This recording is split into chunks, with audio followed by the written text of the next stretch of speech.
জানো বন্ধুরা, আজকে না শান্টুর পাতলা পায়খানা হয়েছে। এই দেখো, শান্টু কলা বাগানে বাঁধা আছে। এই দেখো কলা বাগানে বাঁধা আছে শান্টু। কারো যদি পাতলা পায়খানা হয় তাহলে সে কিছু কেউ খেতে চায় না, শুয়ে থাকে, বসে থাকে। আর শান্টুকে দেখো, ও খেতেই আছে, খেতেই আছে। একটা পাতা আমি টাঙিয়ে দিয়েছি, দেখো, আম পাতার ডাল, এখনো খাচ্ছে। আর এই দেখো শান্টু হাগু করছে। আর শুধু এইটা নয়, এই দেখো, আমি আবার ছাই ছড়িয়ে দিয়েছি, না হলে মা, ছি ছি ছি।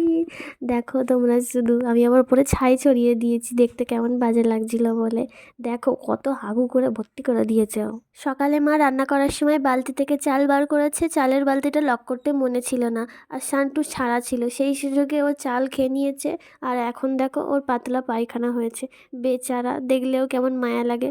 কত সুন্দর না দেখতে শান্টু আমাদের। শান্টু, দেখি দেখি মুখটা তোল, দেখি শান্টু, একটু দাঁত দেখা শান্টু, ই কর, ই কর, ই। এই দেখো শান্টুর দাঁতের নোংরা, দাঁত মাজে না, গালে ময়লা ভর্তি। আর তোমাদের তো প্রথমেই বললাম শান্টুর পাতলা পায়খানা হয়েছে। তোমরা সবাই ভগবানের কাছে প্রার্থনা করো শান্টু যেন খুব তাড়াতাড়ি সুস্থ হয়ে যায়।